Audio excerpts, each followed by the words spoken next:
The best tip for long-lasting, happy relationships. That's exactly what we're talking about now. Being newly in love is an absolutely wonderful feeling. We have that flutter in our stomachs. We just want to spend time with a dream partner, and everything else seems somehow unimportant. But then, gradually, those euphoric feelings fade and the mundane everyday life sets in. When we take off our rose-colored glasses, suddenly things about our partner that we once found endearing now bother us. We start to doubt our feelings for our partner, feel unloved and might even consider breaking up. But it doesn't have to be that way. Here we'll explain how it can be different. First, we need to understand the difference between being in love and loving.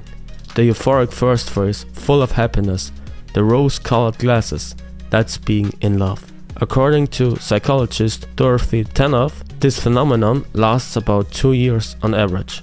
Only after this initial euphoria, the butterflies have faded and true love can begin. True love isn't always about getting that flutter in your stomach when you think of your partner, but the conscious decision to love them. It's a deliberate choice to invest effort and energy to support each other, resulting in deep trust, security, and the feeling of finally having arrived. But if that's true, and true love is indeed a conscious decision, why do so many relationships fall apart? Are we perhaps to blame because we don't put in enough effort? Or is it our partner? Not necessarily. Often the willingness to maintain a fulfilling relationship is there, but there is a communication problem. It's a bit like being on vacation. No matter how clearly you explain to the taxi driver in perfect English where you want to go, if he only speaks Chinese, he won't understand you. And it's the same with love. We don't feel loved because we don't understand how our partner expressed their love for us. At least that's what Dr. Gary Chapman says in his bestseller The 5 Love Languages. With over 12,000 reviews and a solid 5-star rating on Amazon, it seems he might be onto something.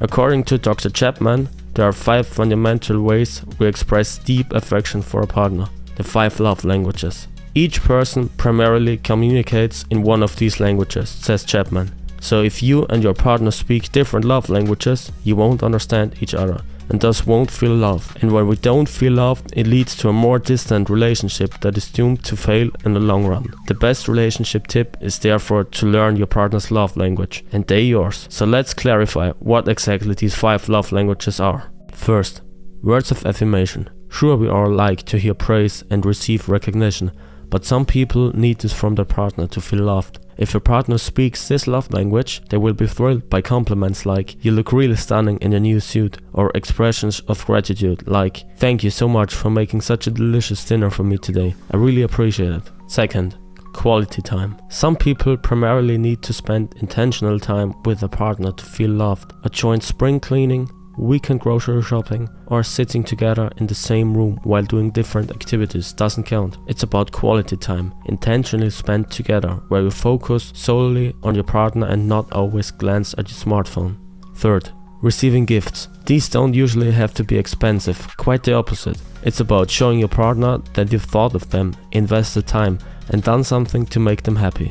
The gift is simply a symbol, a material expression of your love. Whether you buy something, find something, or make something, it's about the thought behind it to bring joy to your partner. Fourth, acts of service. Some people value it much more when their partner helps them out and supports them actively. If your partner often complains that you never take out the trash or clean their apartment, then acts of service are likely their love language. Regularly look around and think about how you can help them to show your love through support. Fifth, physical touch.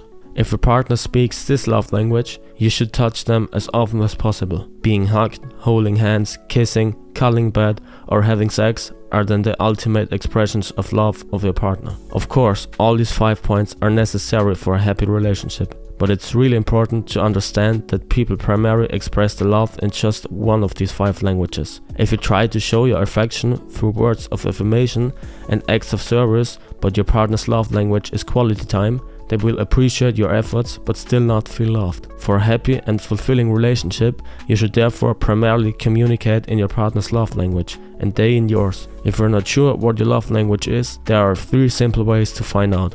First, observe yourself. How do you try to show your love to your partner? Often we do it in the same way as we want to be loved. Second, think about what a perfect day with your partner would look like. What would you want most from them? This will usually reveal your love language right away.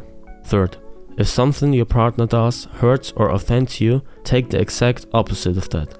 Often it will be exactly your love language. And to find out your partner's love language, you can essentially follow the same approach. Once you know what makes you happy, you just have to motivate your partner to do exactly that.